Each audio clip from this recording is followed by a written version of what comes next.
A'udzu billahi minasyaitonir rajim. Bismillahirrahmanirrahim. Assalamualaikum warahmatullahi wabarakatuh. Walinaftatihul majlis bi ummil kitab al-Fatihah. A'udzu billahi minasyaitonir rajim. Bismillahirrahmanirrahim. Alhamdulillahi rabbil alamin arrahmanir rahim. Iyyaka na'budu wa iyyaka nasta'in shiratal mustaqim shiratal ladzina an'amta 'alaihim waladdallin amin. Alhamdulillahi rabbil alamin. Wassalatu wassalamu ala asyrafil anbiya'i wal mursalin wa ala alihi wa ashabihi ajma'in. Subhanaka la ilma lana illa ma 'allamtana innaka antal alimul hakim. Rabbi shrah li sadri wa yassir li amri wahlul 'uqdatam min lisani yafqahu qawli. Qala Rasulullah sallallahu alaihi wasallam, man salaka tariqan yaltamisu fihi ilma sahhalallahu lahu tariqan ilal jannah au kama qala. Yang membawa maksud barang siapa yang mencari jalan, yang mana jalan yang dicarinya itu membawa dia kepada ilmu, maka Allah SWT akan memudahkan baginya jalan menuju ke syurga, insya-Allah. Yang saya kasihi Bro Nasir Abdullah sebagai penaung tempat ini, Darul Ta'lim, ibu-ibu, bapa-bapa rahimakumullah. Tak lupa kepada yang buat live pada hari ini, iaitu Abang Abu Bakar Osman daripada page audio kuliah, dan juga Abang Azan Hassan daripada page Syiar Kuliah. Nanti ibu-ibu boleh minta link daripada mereka ini supaya boleh dijadikan sebagai pengulangan kalau nak tengok balik kuliah ni nanti, untuk kita ingat, insya-Allah. Mudah-mudahan Allah Ta'ala memberikan pahala di atas usaha ini. Baik, kita sambung kembali pengajian kitab kita. Dalamnya kitab yang bertajuk Selamat Tinggal Dunia, Selamat Datang Akhirat. Kita berhenti hari itu pada muka surat 9. Pada muka surat 9 pada hadis Nabi SAW yang diriwayatkan oleh Imam Muslim dan Nasa'i. Kita masih lagi membicarakan tafsir kepada ayat surah Ali Imran ayat 14 hingga ke 15. Allah Ta'ala berfirman, A'udzu billahi minasyaitonir rajim. Bismillahirrahmanirrahim. Zuyyina lin-nasi hubbus syahawati minan nisa'i wal banin wal qanatiril muqantarati minaz za'abi wal fiddati wal khailil musawwamati wal an'am wal hars. Dzalika mata'ul hayatid dunya wallahu 'indahu husnul ma'ab. Yang bermaksud manusia itu dihiasi, dijadikan pada pandangan mereka indahnya. Apa dia? Hubbus syahwat, iaitu menginginkan kepada yang berbentuk syahwat daripada wanita-wanita. Wal banin, anak. Wal qanatiril muqantarati, dan juga harta yang banyak daripada jenis emas dan perak. Serta khailil musawwamah, kuda-kuda pilihan. Wal an'am, binatang-binatang ternak. Apa lagi? Wal hars, dan sawah ladang. Zalika mata'ul hayatid dunya, itulah apa dia? Kesenangan hidup di dunia ini. Wallahu 'indahu husnul ma'ab, dan di sisi Allah lah tempat kembali yang baik, iaitu syurga. Makna dia apa dia? Secara natural fitrahnya manusia ni mempunyai keinginan, desires. Dan desires ini kalau betul adjustnya, ibu-ibu bapa, kalau betul kita lorongkan ianya akan membawa kita kepada syurga. Tapi kalau kita ambil semata-mata kerana nak nikmat dunia tanpa kita mentadbirnya dengan baik mengikut Al-Quran dan Sunnah, maka ianya boleh menjerumuskan kita kepada api neraka. Wal'iyazubillah. Bagi kita tengok penerangan dia pada hadis Nabi yang berbunyi, dunia adalah kesenangan. Dan sebaik-baik kesenangan adalah wanita salihah. Dan jika dilihat membahagiakan, jika diperintah dia mematuhi, dan jika ditinggalkan maka dia menjaga dirinya dan harta suaminya. Dalam hadis yang berbahasa Arab disebut oleh Nabi SAW, hadis ini daripada Abdullah bin Amr. Sabda Nabi, ad-dunya mata'un wa khairu mata'id dunya al-mar'atus salihah. Dunia ini senang kita, seronok kita memilikinya. Betul tak? Dunia ini banyak benda-benda yang ingin kita miliki. Kita nak miliki rumah. Kita nak miliki rumah tu bukan sekadar rumah kos rendah. Betul tak ibu-ibu? Kalau boleh kita nak miliki rumah yang indah, yang 2 tingkat, ada yang nak banyak bertingkat, duduklah rumah flat senang. Ada yang kalau boleh dia nak kereta besar dan panjang. Kalau nak panjang, naik kereta api seorang-seorang. PKP tak boleh dah ya. Tak boleh merentas daerah mulai esok. Ya, sebab dikatakan virus African variant and Indian variant ini mengganas, ya, malah lebih bahaya daripada virus COVID yang pertama hari itu. Apa sebabnya? Wallahu alam. Kita cuma boleh doa kepada Allah, irfa'annal bala wal waba. Mudah-mudahan Allah Taala angkat wabak ini. Ya, orang Islam dia kena beriman ini adalah satu ujian, ibtila'u minallah, ujian daripada Allah. Mungkin ada di sebaliknya hikmah yang terkandung di sebaliknya. So memang dunia ini kita hendak benda yang seronok, benda yang senang, benda yang kaya. Orang Parik kata kalau boleh dalam dabah, tahu dabah ambil duit. Kalau boleh dalam dabah tu duit berkepuk-kepuk, duit tu ya Allah not 50 dengan 100 belaka. Kalau nak habis tu je tak. Tapi yang realitinya apa? Duit RM1 je yang banyak. Itulah masalah kita. Ya, baik.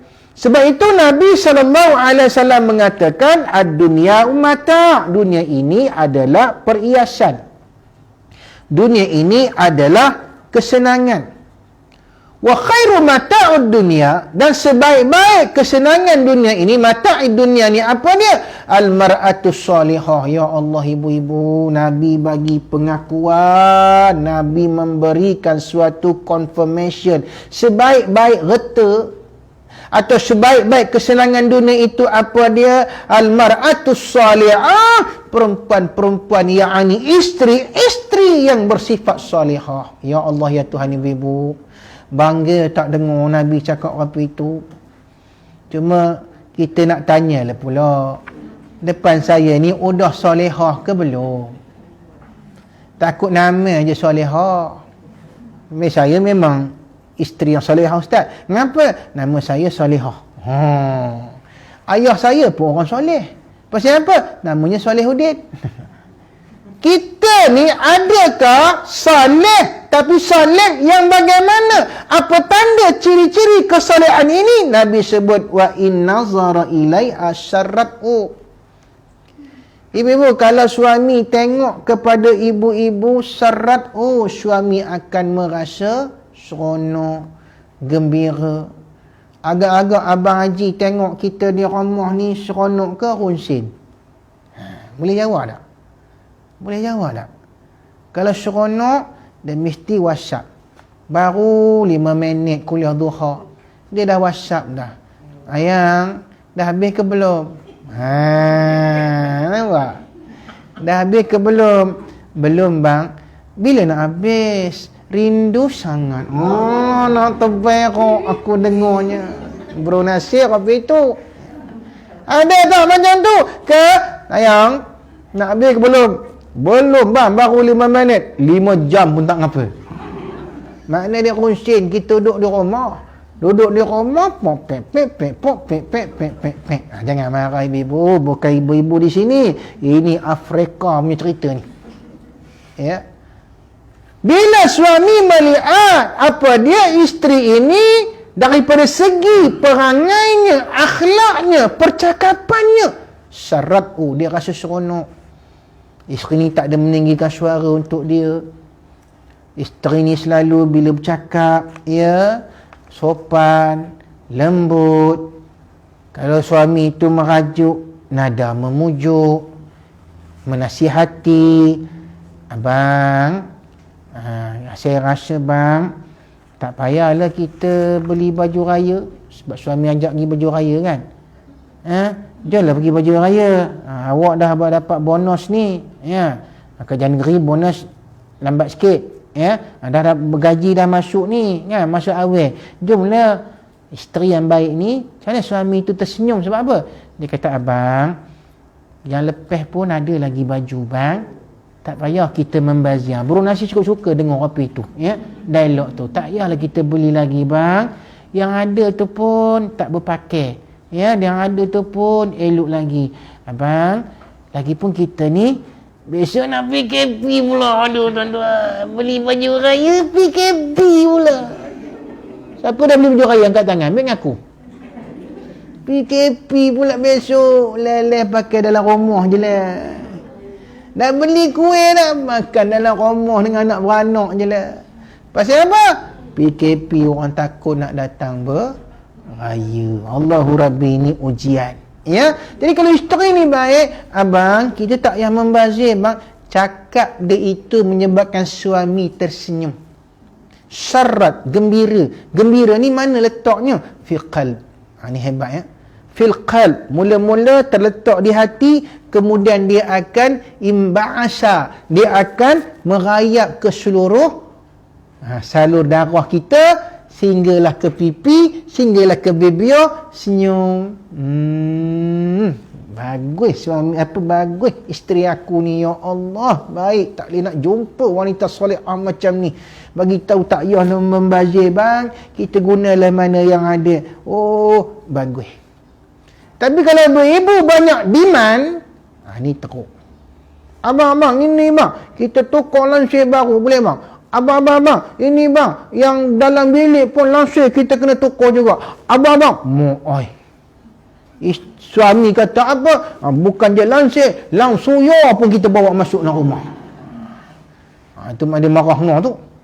Sebab itu ibu-ibu, apabila dilihat, kata ulama lagi, apabila suami lihat serat itu apa juga maksudnya, ibu-ibu berdandanlah cantik-cantik.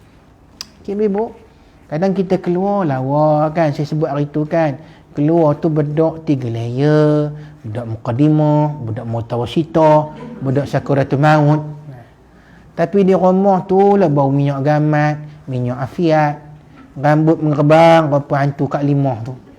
So ibu rahmati Allah, di rumah lah kita kena berhias, pakai wangi-wangi.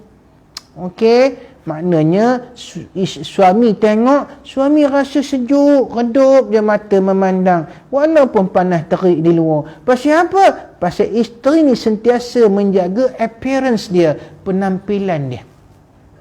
Jangan jaga appearance itu, jaga apron je, atau apron yang masuk tu kan. Jangan jaga yang itu je.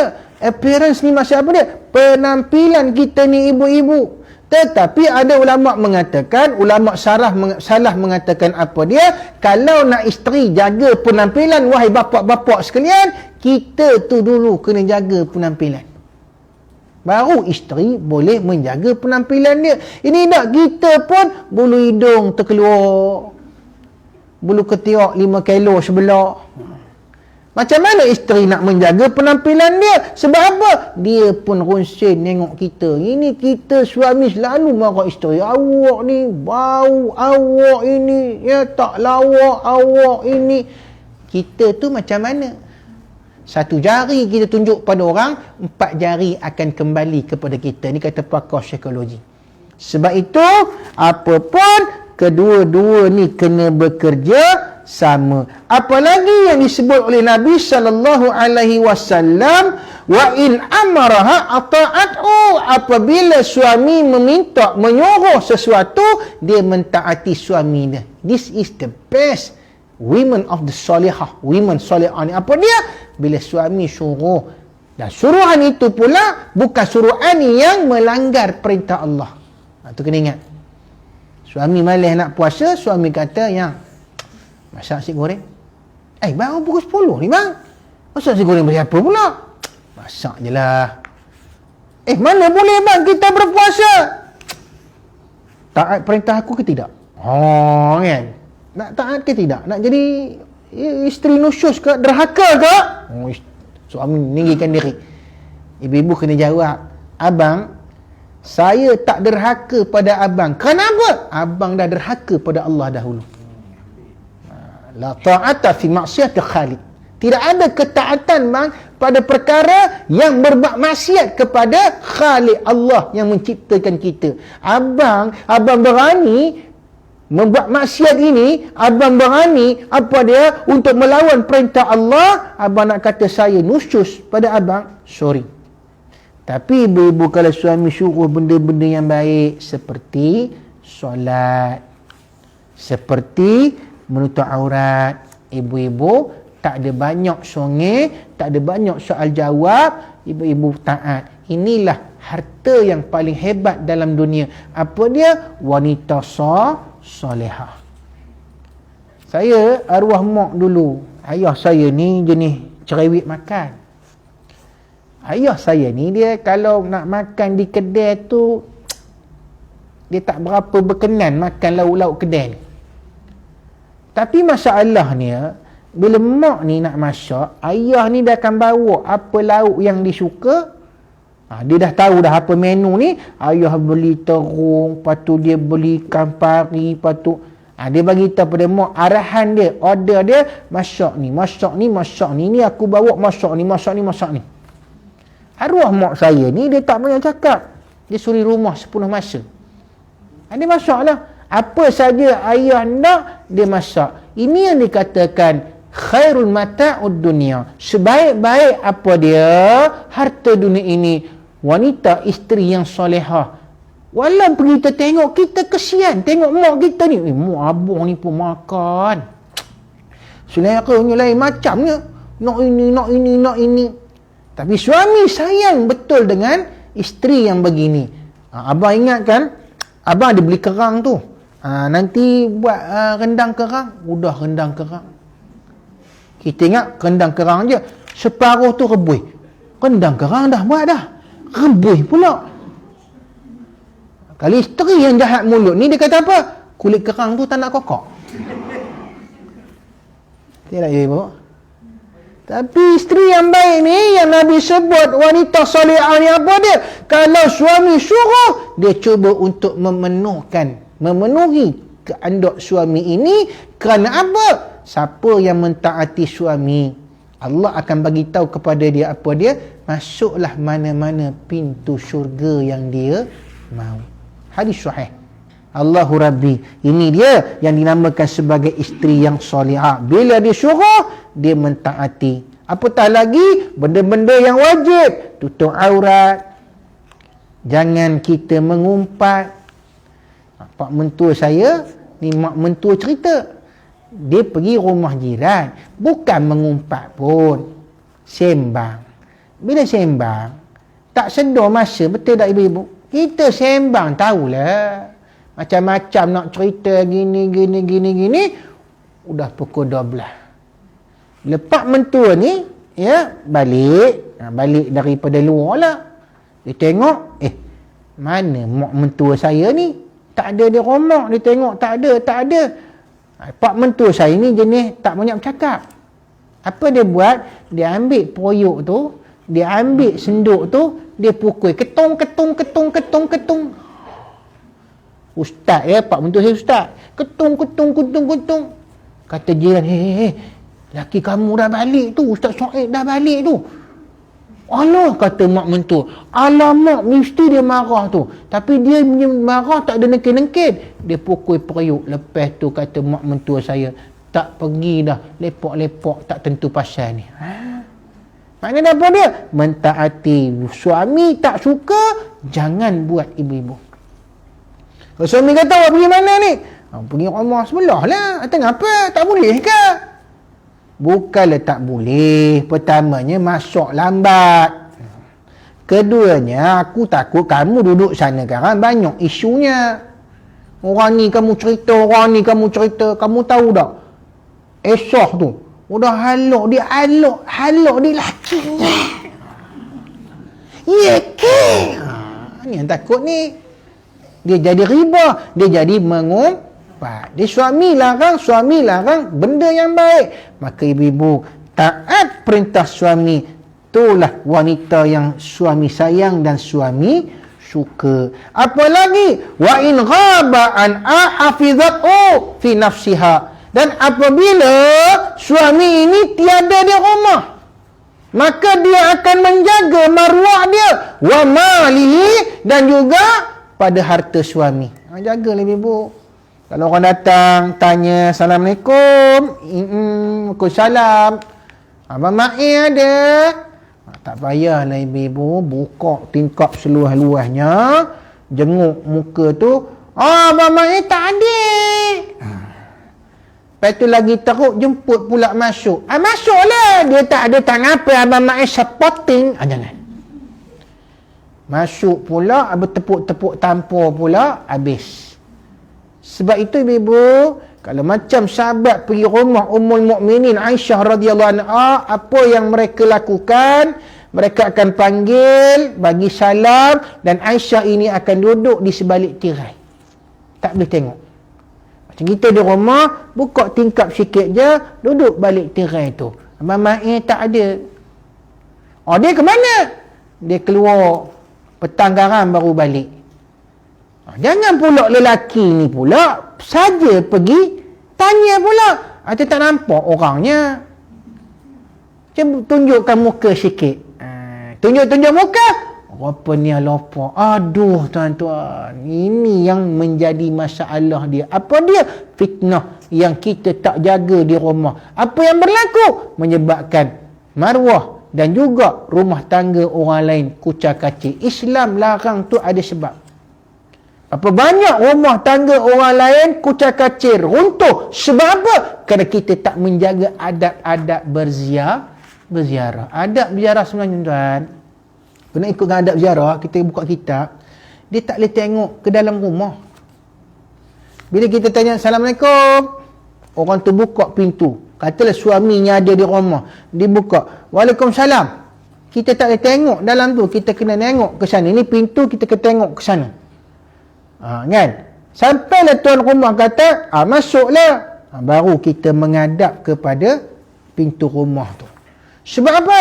Kadang-kadang dia buka pintu, ada anak-anak perempuannya yang tak menutup aurat, atau isterinya tak menutup aurat. Sebab kita tak mengaji.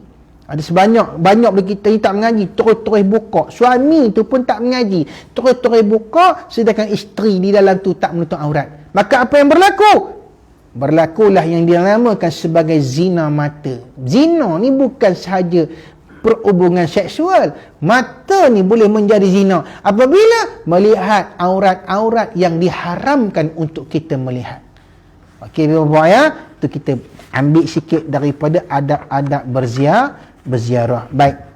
Mencintai anak yang ditujukan menjadi suatu perkara yang dibangga-banggakan. Dan perhiasan juga terkadang masuk ke dalam golongan ini. Salah tak kita menyayangi anak? Salah tak tuan-tuan kita menyayangi anak? Tak salah. Tapi yang menjadi salah ni apa dia? Bila kita berbangga-bangga dengan anak-anak ni. Ada orang anaknya tak berjaya, betul tak? Contoh, katalah SPM. Anak jiran ni, anak kita ni dapat bagus 10A. Anak jiran kita ni Tak ada A. Oh. E. Tahu tak ngapa? Bila tak ada A, kita bersembang ni, kalau silap sembang, dia boleh menjadi riya. Apa dia dialognya? Nak mu macam mana? SPM? Dapat apa? Biasanya kalau tak ada A, dia tak jawab. Dia kata, bolehlah. Kita desak lagi. Bolehlah ngapa? Boleh. Berapa? Bagi tahulah. Ini akan menyebabkan dia terasa dan dia mula rasa benci nak sembang dengan kita. Pasal apa? Bila kita cakap pula, anak aku 10A. Allah. Sebab itu tuan-tuan rahmati Allah, bab anak ini kadang-kadang kalau kita sebut untuk berbangga-bangga, ia boleh menjerumuskan kita ke dalam api neraka. Jaga-jaga. Kes kedua, anak dara tak kahwin-kahwin. Cukup sensitif. Betul tak betul? Kita pergi kutuk, sindir pula. Anak kamu tak kahwin-kahwin lagi. Anak aku umur 18 dah kahwin dah. Mana dah kita kat basah. Memang cepatlah kahwinnya. Anak aku laku. Habis. Anak aku ni memang laku. Orang dak. Lawak. Anak kamu ni kena mandi bunga. Udah itu pula dialognya. Kena mandi bunga, bubuh air kelapa, bubuh bunga 7 jenis supaya buang sia tu. Itu termasuk dalam riak. Kenapa? Kita membanding-bandingkan anak kita dengan anak orang. Tak boleh. Anak aku lawa, putih melepok. Sembang pula pada orang yang anaknya apa negro. Bukan negro je, negrito lagi. Ini yang jadi masalah ni. Kita rasa benda tu betul lah. Fact, hakikat. Anak kita memang lawa. Rupanya dia jadi riak. Bila riak, apa yang berlaku? Dalam hadis Nabi mengatakan, orang riak ini apa yang berlaku? Allah seret di lantai neraka, bukan berjalan dengan kaki, dengan mukanya. Allahu Rabbi. Hadis sahih. Allah seret orang riak ni, orang yang membesar-besarkan diri ni, apa dia? Bukan dengan kaki berjalan di neraka itu, dengan mukanya. Malaikat upside down kita, tunggingkan kita ni, seret dengan muka ni. Ni, pipi ni. Pasal apa? Muka ni lah dulu yang sombong, hidung tinggi. Di mana terletaknya hidung tinggi? Di muka. Di mana terletaknya bibir yang cebik? Sombong ni. Hidung tinggi. Mata. Ada tak spesies kopi tu kat sini? Ada tak ibu-ibu? Tak ada. Alhamdulillah. Hari ni tak ada. Hari lain ada lah tu. Oh, ya ke. Hari ingat hari ni tak ada, dia tak datang lagi ya. Absent hari ni ya. Jaga ibu-ibu. Kadang-kala benda ini boleh jadi pahala membawa kita ke syurga.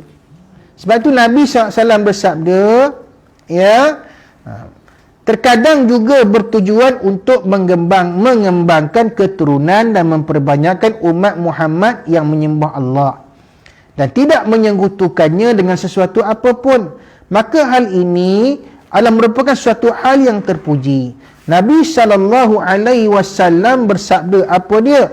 Berkahwinlah kamu dengan wanita yang baik hati, penyayang dan subur. Dengan kamu, umatku menjadi banyak di hari kiamat kelak. Ada lafaz yang berbunyi, tazawwaju fa inni mukasiru bikum al-umama wa la takunu ka rahbaniyah an-nasara.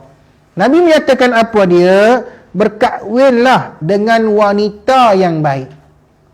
Sebab apa wanita yang baik ini? Antaranya baik hati dan penyayang, walud. Wadud. Apa nak wadud ni? Iaitu dia penyayang.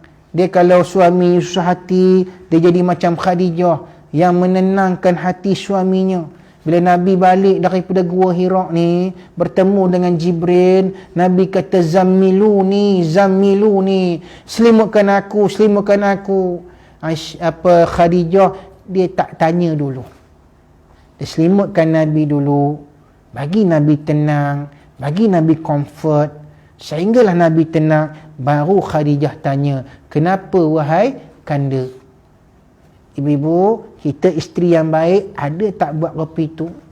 Kadang-kadang suami baru sampai je pintu, belum masuk lagi, belum rehat lagi, tengah hangat pijo lagi, kita tropa, kita tanya macam-macam. Abang ni nyang nyang nyang. Apa dia bagi? Cak mohon 5 jari. Cak kacang nyanyin. Pasal apa? Benda yang kita tanya tu is the wrong time. Buat macam Khadijah. Ini sunnah ya. Kita ikut ajaran dalam hadis Nabi, bagaimana akhlak isteri-isteri Nabi ni. Dia tidak bertanya kalau nampak suami ni resah. Bila Nabi kata zammiluni dan Nabi dalam keadaan menggeletar. Give him a rest, kata orang putih. Bagi dia rehat, bagi dia tenang. Bila tenang dia nak bercakap, sudah mula nak bercakap, baru kita tanya. Ngapa bang? Boleh ibu? Boleh ya? Kita bagi tahu pada suami benda yang suami sayang tu pecah. Contohnya, suami ni jenis suka dekorate rumah. Dia beli pasu bunga tu, dinasti Ming tu. Bukan murah. Main tu dekat 10,000. Anak kita main bola dalam rumah, kena pasu bu, pecah. Suami ni balik letih, penat, stres. Kat pejabat tadi, bos dah maki hamun. Sampai di rumah, kita cerita pula, abang, dengan muka-mukanya, dengan terbeliaknya, dengan mulutnya, abang, pasu bunga abang udah pecah. Iaitu anak ni kena kes dera. Bacalah Harian Metro. Sebab apa anak ni dicekik, diterajang, ditumbuk, didera, dicucuh dengan rokok? Pasal apa? Pasal kadang-kala kita bagi tahu masalah bukan masa yang betul. So tunggulah suami ini relax, dia dah rehat, bagi makan dulu tengah hari, ya, bagi minum air sejuk-sejuk dulu supaya sejuk hati dia. Dan cakap tu jangan kita dengan nada yang menyebabkan suami marah. Kita cakap dengan dia, abang, kalau saya bagi tahu satu benda, abang jangan marah tau. Macam tu. Okey, lagi baik ibu-ibu, ulama psikologi Islam mengatakan, kalau isteri nak bagi tahu sesuatu yang suami pasti akan marah, ada 2 tempat. Pertama, semasa setelah bersama. Suami isteri, hubungan suami isteri, setelah bersama bagi tahu. InsyaAllah suami ni dia tak marah. Pasal apa? Dia tenang. Yang kedua, solat jamaah. Ajak abang, malam ni abang sembang kat rumah boleh? Abang jadi imam. Lepas dia jadi imam, kalau boleh jadi imam lah, ya. Kalau jadi makmum tu tak boleh lah, ya. Dia jadi imam, masa salam dengan suami tu, bagi tahu abang, sebenarnya saya nak bagi tahu begini.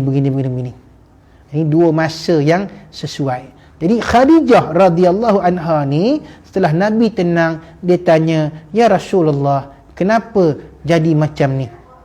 Nabi pun menceritakan kepada Khadijah, dia bertemu dengan suatu yang dinamakan sebagai, dia tak tahu siapa, dia tak tahu itu Jibril.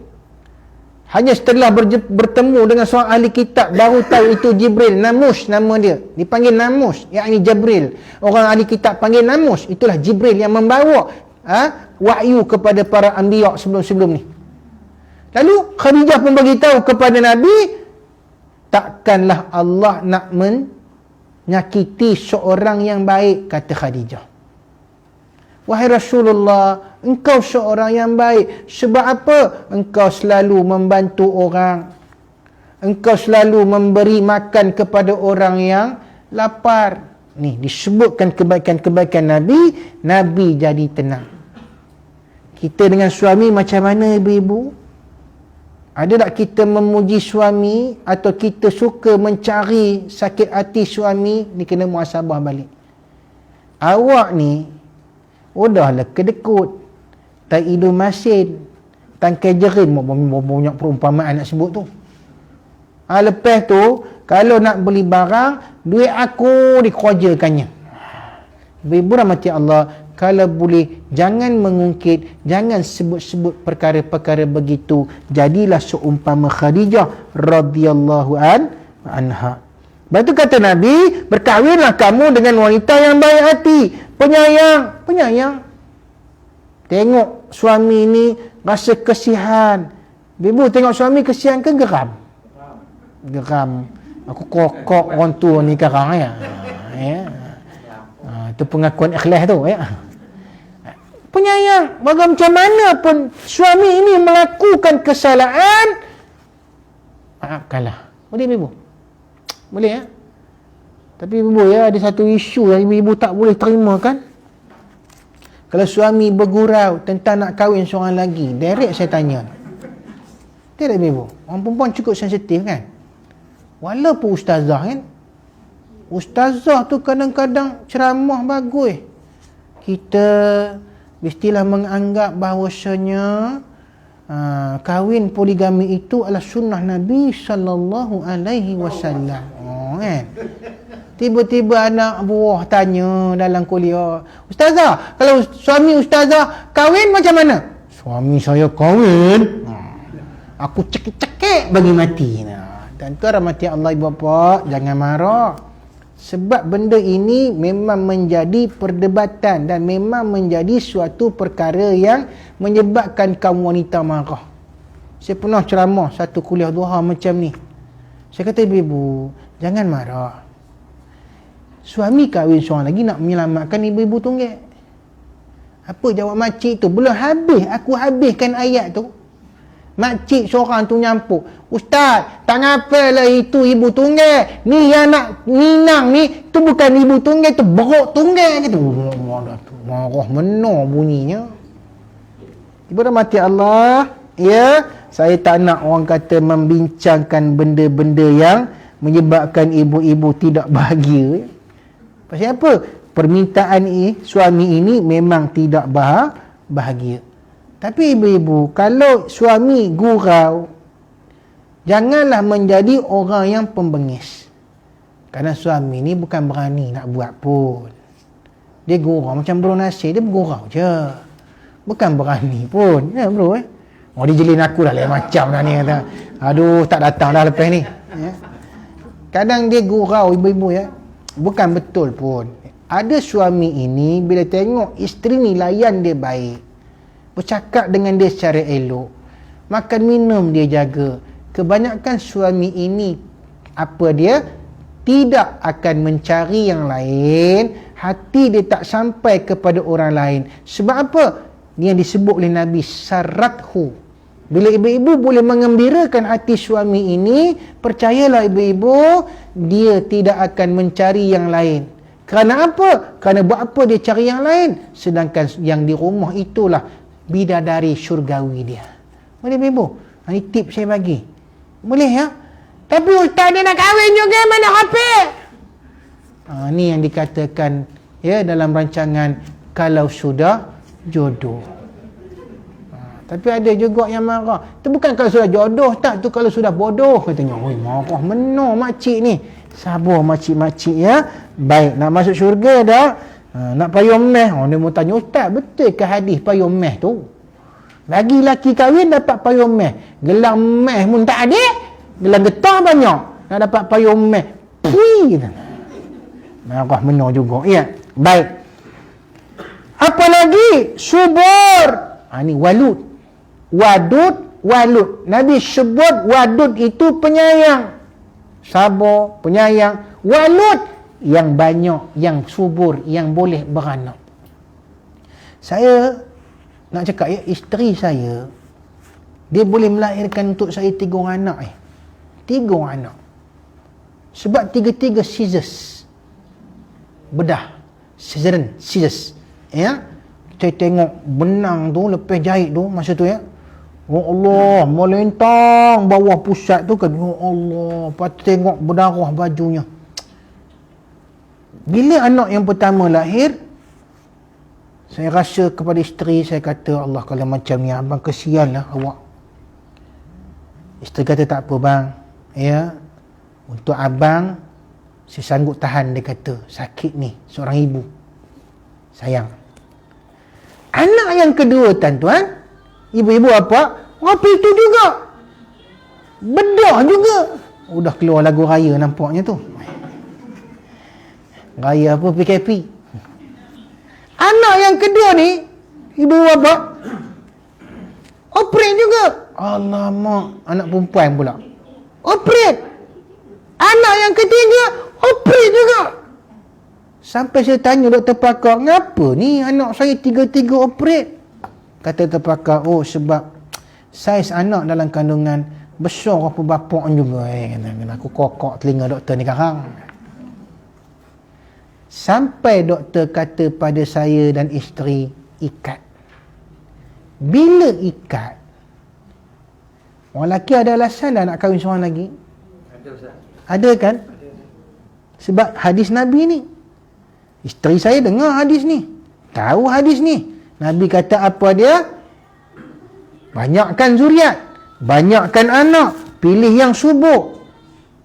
Tapi ibu-ibu rahmati Allah, bila tengok isteri ni seorang yang penyayang. Ini Nabi sebut ni, orang lelaki kena pilih pula yang tu, penyayang. Apa lagi?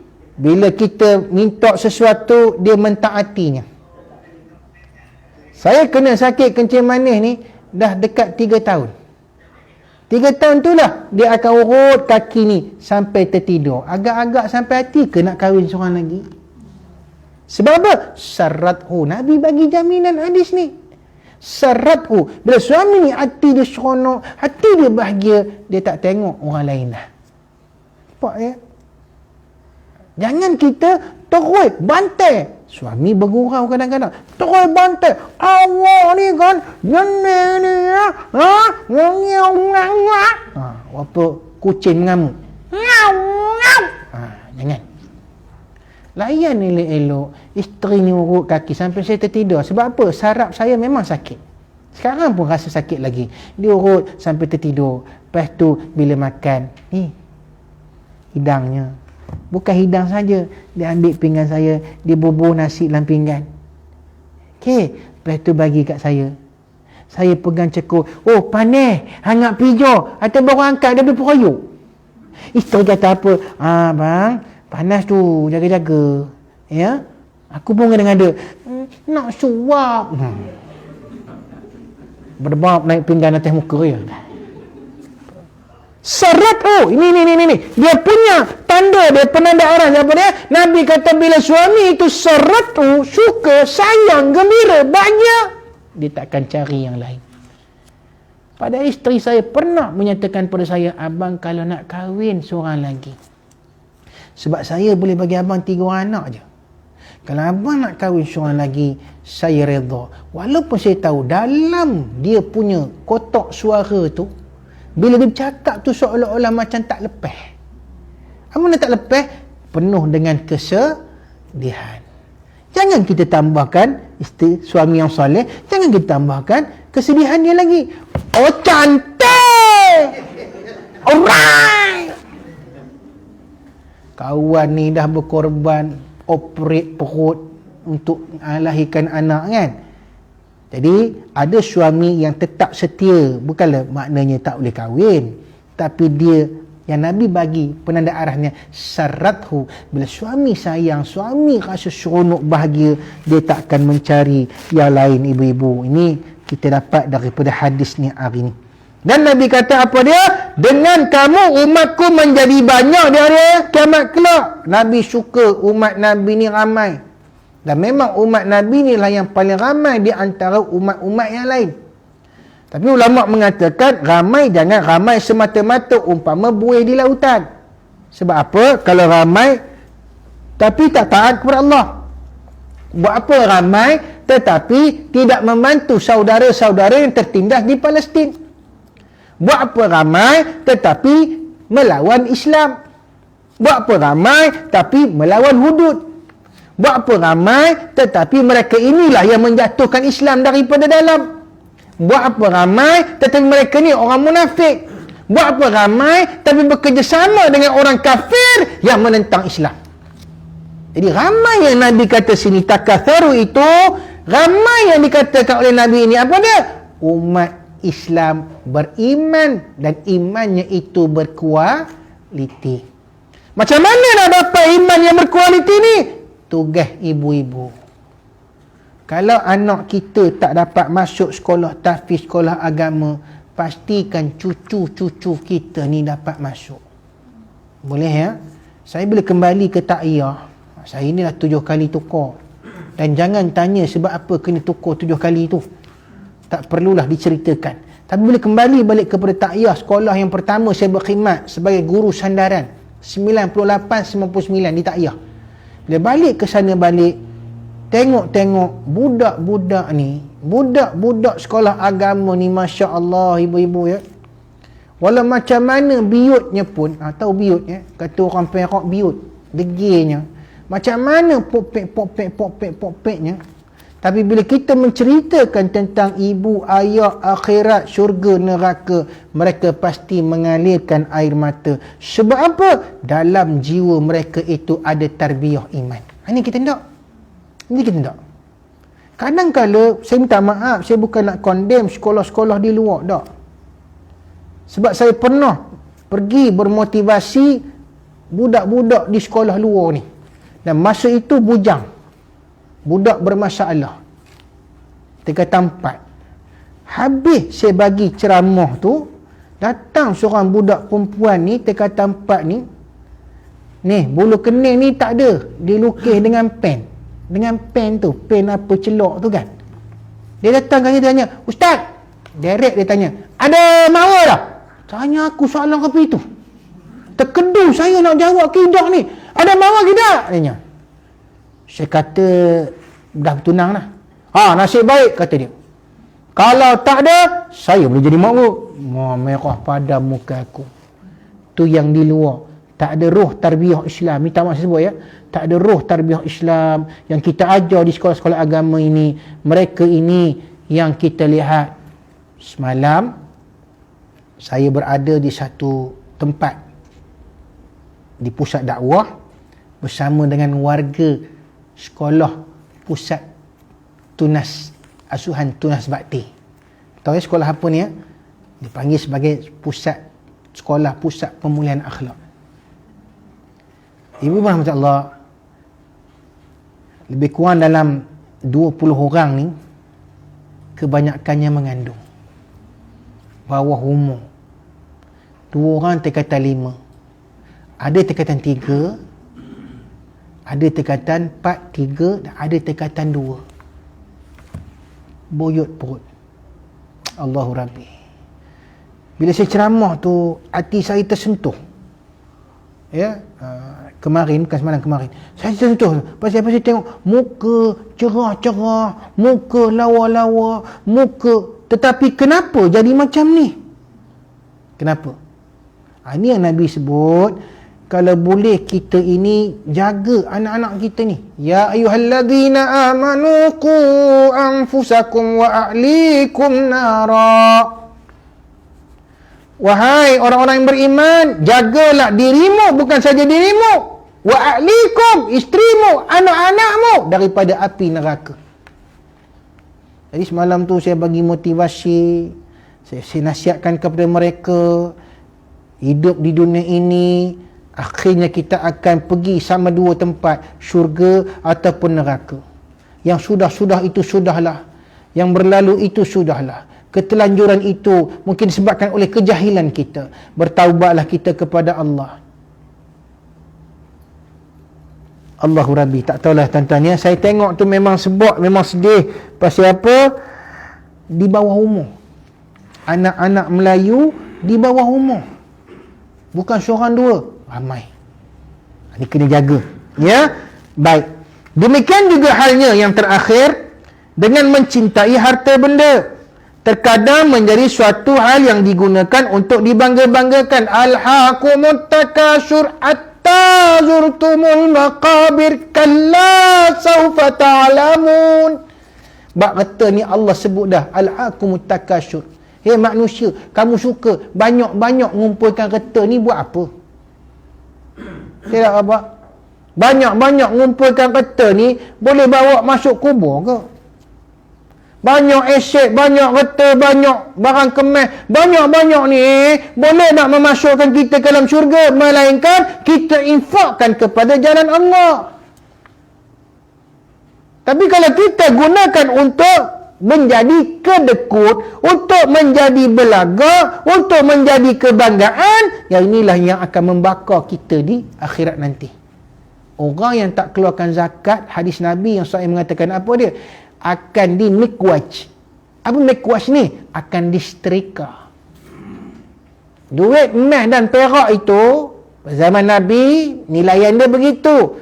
Duit emas dan perak, logam emas dan perak itu akan disetrika kepada badan kita ni. Begitu juga orang yang ada binatang ternakan, tidak mengeluarkan zakat. Apa yang akan berlaku, kata Nabi? Dalam kitab Al-Kabair, dalam kitab hari-hari yang sahih, apa dia? Akan diletakkan di tengah padang. Padang tu pula tak ada tinggi rendah, tak ada berlubang-lubang, straight flat. Pasal apa? Supaya senang lembu ni pijak kita ni, pijak sampai keluar tulang rusuk. Ya Allah, siksanya. Sampai keluar muntah darah, sampai terkeluar mata kita ni. Bukan saja pijak, kata hari Nabi itu, ditanduknya pula. Bukan daripada atuk khabar, moyang khabar, atuk khabar, bapak khabar, sampai ke cucu-cucunya. Mereka ni akan naik atas kita ni, pijak sekali, patuk, pijak dua kali, patuk, pijak tiga kali. Yang dan tanduk, sampai hancur kita ni. Itu untuk orang yang tidak mengeluarkan zakat binatang ternakan.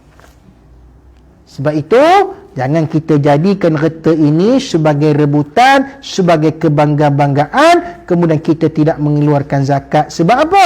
Kita mempunyai sifat yang kedekut. Baik, kita akan sambung nanti, tuan-tuan rahmati Allah, insya-Allah pada muka surat 9 ini kita akan sambung tentang harta ini, cerita tentang harta benda ini. Sebab apa? Sebab ini adalah suatu perkara yang paling ramai orang tersesat kerananya. Ya, tersesat kerananya. Sebab apa? Harta ini kalau kita salah gunakan bukan kepada akhirat, ianya akan menjadi fitnatun fil mal, akan menjadi fitnah kepada kita. So saya buka lah sesi soal jawab, lebih kurang lagi beberapa minit ni, lagi 5 minit 6 minit ni, saya buka kepada sesi soal jawab. Sekiranya ada soalan yang nak ditanya. Ada nak tanya tak? Jangan tanya, ustaz baru 2 perenggan, udah berhenti. Bila nak habisnya? InsyaAllah lagi 50 tahun habislah. Tak hidup ya. Ada soalan tak nak tanya tentang ni? Ustaz, ya. Dalam masa kita live, ada seorang tertanya, mungkin boleh bawa ke hari ni. Ada yang kecam mufti wilayah pasal haram, sedangkan dia tak cakap sebenarnya, rentas negeri itu. Okey. Yang dimaksudkan haram merentas negeri itu, kalau kita merentas negeri itu membawa penyakit. Mak ayah kita ni di antara golongan warga emas. Kementerian Kesihatan dah bagi tahu warga emas ini yang 50-60 ke atas ini antibody mereka tak kuat. Jadi kalau kita bawa penyakit itu menyebabkan apa dia? Menyebabkan mak ayah dijangkiti, membahayakan nyawa mereka, ini yang dikatakan derhaka. Ini yang dikatakan haram. Bukan merentah negeri itu haram. Kalau kita bawa penyakit ni, wabak ini menyebabkan mak bapak kita nyawanya terancam. Setiap yang mengancam nyawa itu haram perbuatan itu. Jadi dinasihatkan untuk masa ini jangan balik. Kita faham mak ayah akan rindu, mak ayah akan telefon, mak ayah akan tanya. Ayah saya pun tanya tu, kamu bila nak datang jumpa aku? Semalam dapat jumpa. Tengok-tengok Bila ditanya semalam, raya ni kamu datang ke rumah adik saya yang bongsu, Syed Iskandar? Kamu datang ke? InsyaAllah abah datang. Saya ni sibuk sikit. Abah dulu yang suruh saya jadi ustaz. Ni lah kerja ustaz. Banyak programnya. Dia terdiam. Ya. Aku suruh kamu jadi ustaz, lepas tu aku marah kamu ya? Tahu tak apa? Jadi saya kata tak apa-apa. Raya kita jumpa. Tengok PKP pula. Jadi ayah ni kita kena bagi tahu dia. Abah, minta maaf, ni PKP. Kalau saya balik, kalau saya bawa penyakit untuk abah, nanti abah nanti sakit. Orang tu akan jawab, aku bukan hidup lama dah. Lantaklah aku mati pun. Tu makna dia terlalu rindu. Sekarang ni kita ada benda yang canggih, ibu. Kita ada video call. Call lah. Apa khabar abah? Sihat ke? Kurang-kurang dia tengok wajah tu rindu. Hilang rindu. Kita kata pada dia, abah minta maaf lah, abah bukan tak nak balik. Tapi sekarang COVID tengah tinggi ni abah, ya. Nanti kalau saya bawa penyakit pada abah nanti, ya, nyawa abah terancam. Haram tu hukumnya. Itu yang dimaksudkan oleh mufti. Bukan bermaksud pergi jumpa bapak tu haram. Tapi netizen kita ni macam tu lah, macam cerita awang masuk hutan jumpa rimau. Pergi pada orang kedua, awang masuk hutan, apa dia? Terserempak dengan rimau, rimau tu nak terokam dia. Pergi orang yang ketiga, awang masuk hutan, nampak rimau, rimau tu nak terokam dia, awang pun jokok, lagi tambah. Lalu pada orang yang ke-10, awang mampu makan dia rimau. Pasal apa? Ni, komen. Sebab itu saya jumpa dengan Profesor Yahya Maksum. Itu saya berceramah dengan dia dekat tempat sekolah pusat asuhan Tunas Bakti tu. Profesor Dr. Yahya Maksum selalu masuk Perak FM. Dia kata apa dia? Antara rakyat yang paling aktif komen dalam Facebook Malaysia. Tak ramai pun dan 30 juta je. Tapi mengalahkan Amerika, mengalahkan Afrika, mengalahkan. Pasal apa? Orang Malaysia ni kalau buat komen, nombor 1. Komen bab ni lupa. Itu Datuk Siti Nurhaliza kan? Ada Datuk Nurhaliza kata apa? Saya dapatlah pahala free akhir Ramadan ni. Dia berkomen pula. Pahala free apa benda? Udah. Sudahlah bercakap tentang pahala konon. Dah nampak. Jadi orang Malaysia ni dia suka komen, kemudian persepsi yang buruk menyebabkan benda ini berlaku makin hari makin parah. Sebab apa kata Profesor Dr. Yahya Maksum ni? Sebab apa jadi macam tu? Sebabnya ramai orang Malaysia ni dia banyak ruang masa free.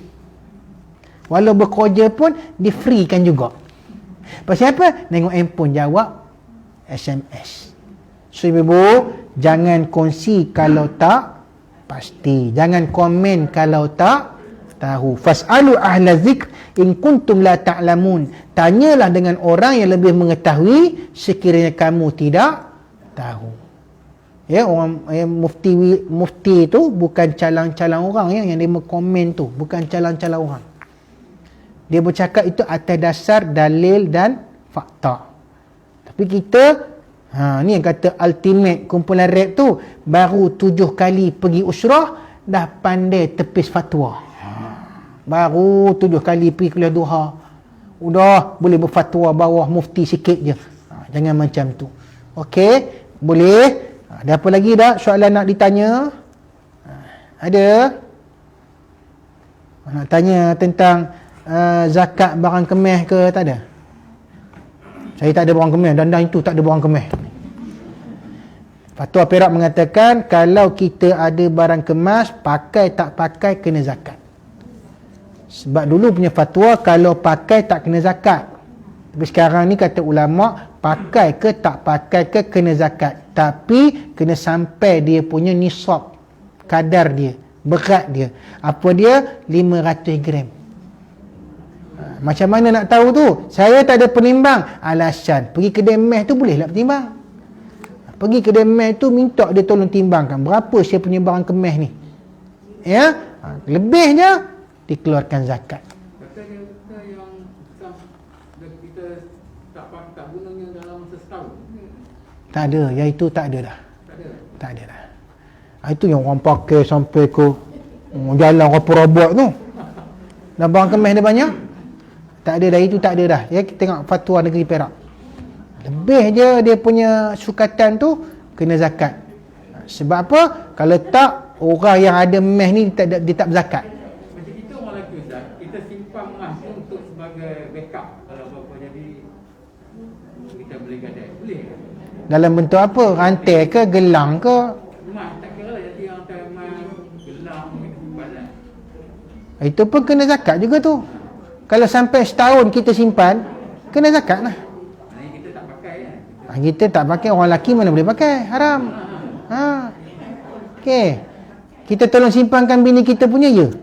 Kan? Tapi kita tak boleh pakai. Haram. Tapi bila sampai tu, kita kena ingatkan isteri kita. Dah cukup setahun ni. Timbang 500 gram. Kena zakat. Kalau kurang pada itu tak payah zakat. Kalau kurang daripada itu, tidak dikenakan zakat. Sebab tak sampai nisabnya. Boleh. Itu. Kesian awak dengarnya. Kita lancar tabung sama Aizah. Satu lain tak sampai 50 gram. Oh, satulah. Yang lain berpuluh-puluh gram lah. Adalah sampai 50 gram pun. Ya ke? Silakan. Emas tadi. Kalau emas yang kita beli, kita hadiah ke anak. Okay. Adakah dia termasuk dalam hak kita? Ataupun kita tak bawa Anak yang umur berapa? 18. Dah bekerja ke dia? Kita kena tengok dulu. Kalau anak tu kita belikan emas dan dia bekerja dan dia maknanya boleh mencari rezeki dia sendiri, zakat ni untuk orang yang mampu. Kalau tak, kita yang kena bayarkan zakat tu. Sebab kita yang belikan, kita bagi pada dia. Kena ingat zakat ini orang yang mampu. Contoh zakat fitrah. Okey, ada orang tanya saya baru ni. Anak dia belajar di Amerika. Okey, jadi ada 2 orang je dekat tempat dia tu. 2 orang Melayu je. Jadi kata boleh tak anak dia guna duit beasiswa yang dia dapat tu bagi kat kawan dia bagi dekat dia. Supaya nampak bayar zakat fitrah tu. Kena ingat, selagi mana anak ini di bawah tanggungan kita, fitrah tu atas kita. Bukan atas anak. Walaupun dia belajar, dia ambil beasiswa. Beasiswa itu bukan bermaksud dia mampu mencari rezeki. Itu beasiswa. Yang mencari rezeki ni apa dia? Yang kita kerja dapat gaji. Itu dia. Ya, yang dapat gaji ni, yang itulah. Dan gaji ni kita cari kat mana? Kalau di Selangor lah kita bayar zakat. Walaupun kita orang Perak. Itu kena faham tu. Ya, jangan terkeliru. Kalau anak ni kita bagikan hadiah untuk dia dan dia masih belum mempunyai pendapatan, maka dia di bawah tanggungan kita. Dia tak wajib bayar zakat emas tu, kita yang kena bayarkan. Ada begitu. Kita ni okey, silakan. Ustaz, kalau anak kita duduk Kelantan, Okey. tu dia bayarkan zakat fitrah untuk mak ayah dia dulu. Boleh. Untuk keluarga, mak ayah ini adalah tanggungan dia. Adik-beradik bukan. Adik-beradik dia kena cari sendiri bayar zakat. Kecuali dia tu memang fakir miskin menerima zakat. Tapi mak ayah, kita tak boleh kata mak ini zakat saya pada mak. Tak betul. Dan zakat fitrah anak wajib bayarkan. Kecuali ayah kata tak apa, mak kamu aku bayar. Kamu bayarlah anak-anak kamu. Tu boleh. Tapi kalau anak kata mak cakap kat abah jangan bayar zakat fitrah. Pasal apa? Saya bayarkan. Tu yang sepatutnya. Mak ni sepatutnya di hari-hari tua dengan ayah ini tak perlu lagi menanggung beban. Kalau boleh, anak ni tolong bayarkan. Tapi ada ayah dia tak nak. Sebab dia ada kedah, ada sawah, ada ini, lagi banyak duit dia. Dia nak bayarkan. Dan dia kata, kamu pun aku bayarkan. Tak wajib dah ayah bayar pada anak yang sudah bekerja. Yang mempunyai pendapatan, tak boleh. Kecuali dia tak ada kerja, meroloh je di rumah.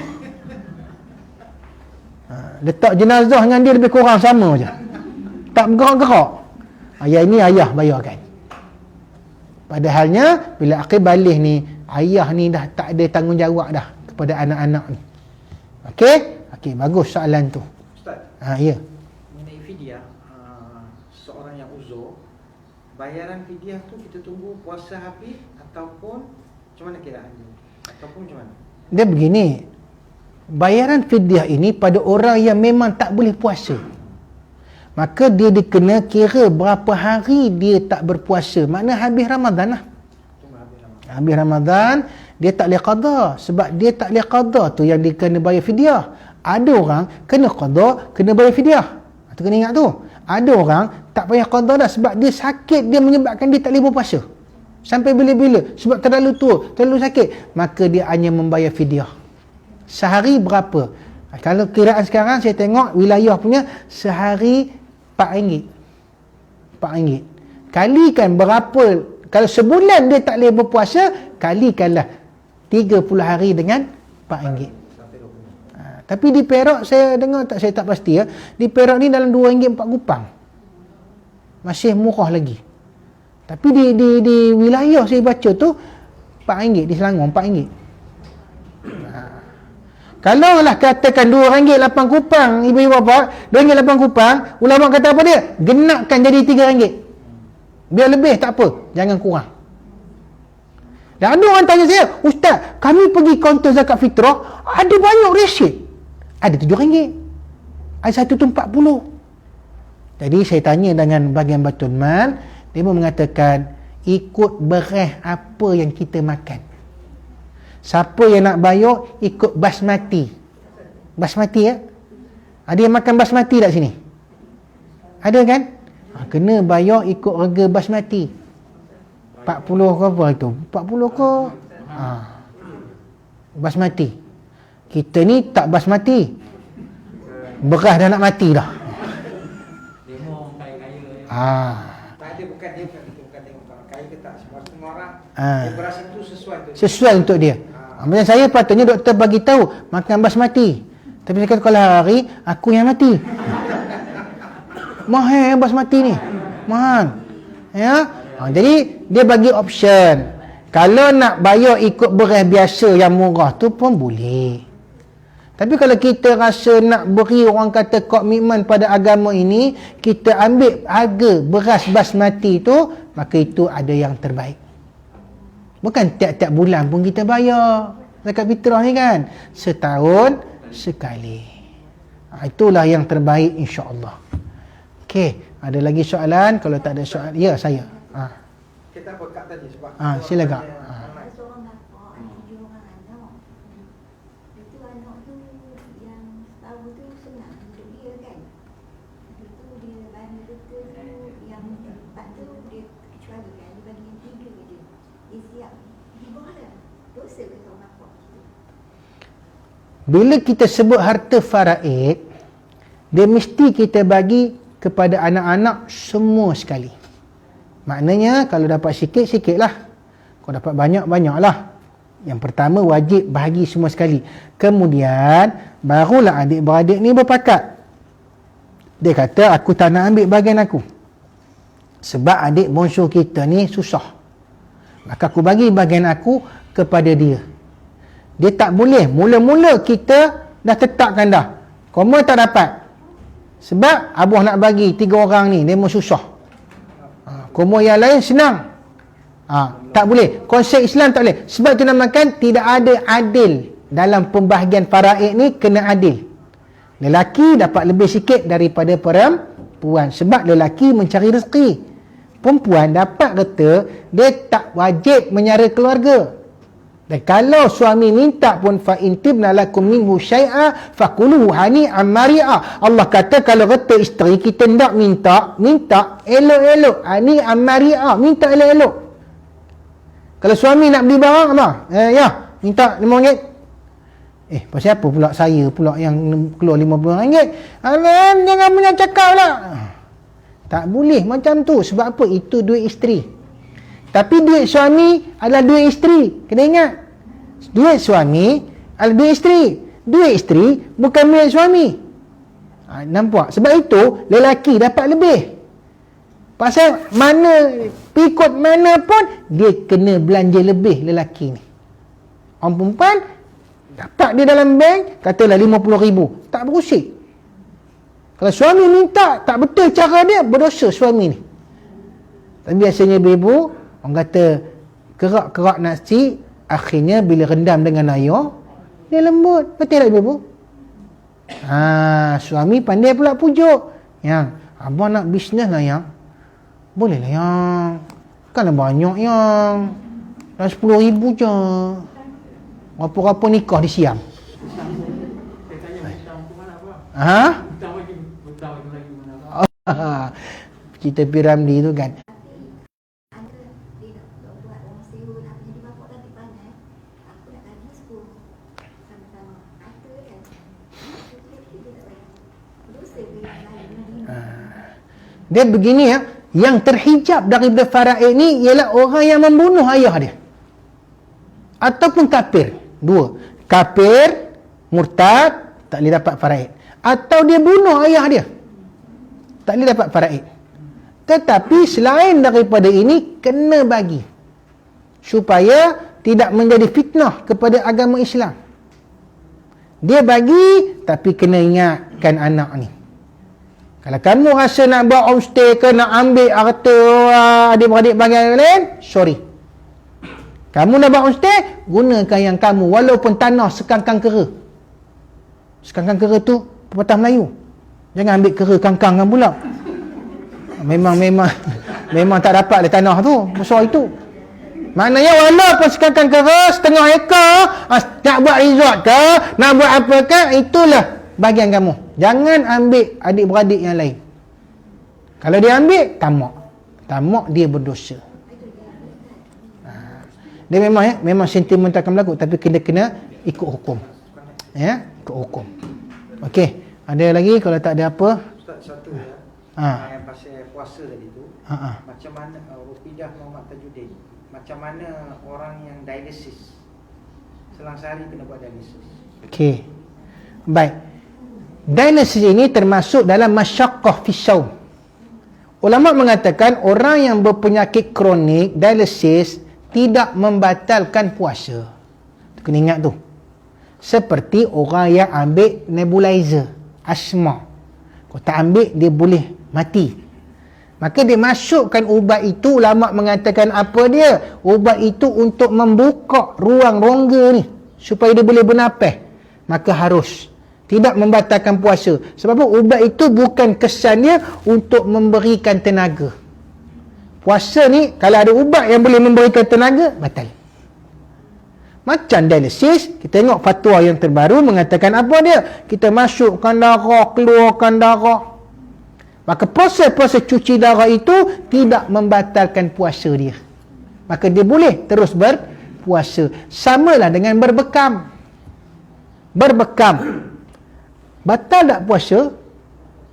Ulama mengatakan berbekam tidak membatalkan puasa. Ada khilaf, ada mengatakan batal, tapi yang rajih mengatakan tidak membatalkan puasa.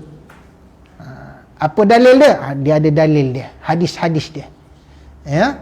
So ada orang yang terpaksa ada medical treatment. Medical treatment ini tidak membatalkan puasanya dengan syarat masyaqqah tadi, dia ada difficulties.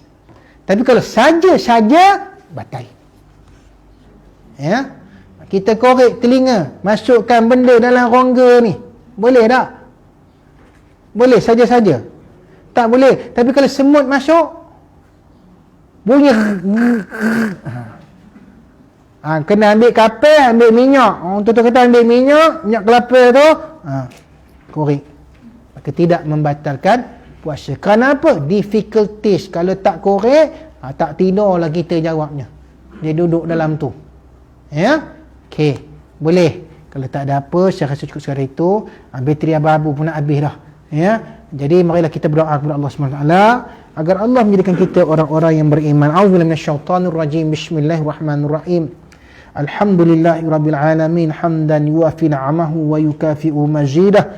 Ya Rabbana lakal hamdu kama yanbaghi li jalalika wajhika wa 'azim sultan. Allahumma ja'alna minal muslimin wal mu'minin wal muqinin, minal mustaghfirin, minal muqimin as-salah, minas syuhada'i was salihin, wa hasuna ulaika rafiqa ya rabbal alamin. Allahumma irfa' 'anna al-bala wal waba wal ghala, khususan coronavirus ya Allah, min biladina Malaysia khasatan bi wilayati Perak, innaka ala kulli syai'in qadir. Rabbana atina fid dunya hasanah wa fil akhirati